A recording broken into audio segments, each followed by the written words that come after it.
Hey guys, this is Garrett McLaughlin, and this video is specifically for you triathletes and cyclists out there. And if you're on the bike and you always notice you have some kind of nagging back pain, this is very common, and it makes perfect sense because if you think if you're always hunched over into flexion, what's happening in that position? And our spinal erectors, a lot of those muscles that feel like they become painful because you're constantly in that overly lengthened position if you're down here on the bike. So what we need to work on is getting the body out of flexion, working from a postural standpoint, getting up into extension, which will help take the stress and not allow those muscles always to be so overly lengthened, because when they're overly lengthened, they're at a big disadvantage to providing support in the spine, and we tend to hold out. Once we're in the end range and we're holding that position for miles, 100 miles, who knows what you're riding right now, we put a lot more stress on the passive structures, the ligaments, the discs. Those other structures tend to take on a lot more stress because now our musculature, the spine erectors, aren't holding us long enough because we're too fatigued. So simple strategy to help improve back pain if you are a cyclist or on the bike for extended period of time is just teaching the body how to get into extension. We lose this position from always being flex, so getting into extension is important and very simple too. So we come down here to the ground, it's called the prone press up. If we just hang down here, you think of my back now, instead of being flexed and rounded, I'm extended. I can increase that by slowly starting to extend. And you can see my eyes, I'm slowly starting to look up with my head and my neck.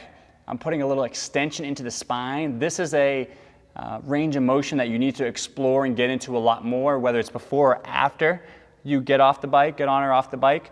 So getting into that position, opening up the spine and really allowing those erectors. If we can sit here and relax, so the entire time, I don't want to be pulling on my back using those muscles. I actually want to get those muscles to relax and turn off because they've been fighting for miles to hold me in that forward flex position. So sitting there into extension and holding.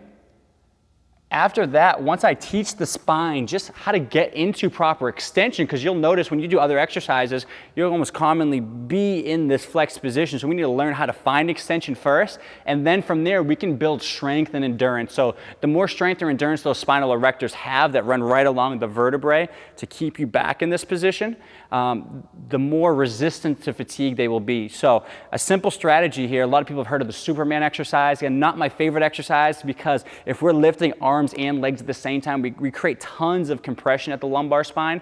But if we go and actually just activate those muscles and lift up through a few degrees of extension and not overly torque on the lower back, that can be a great exercise to help improve strength and endurance through those muscles.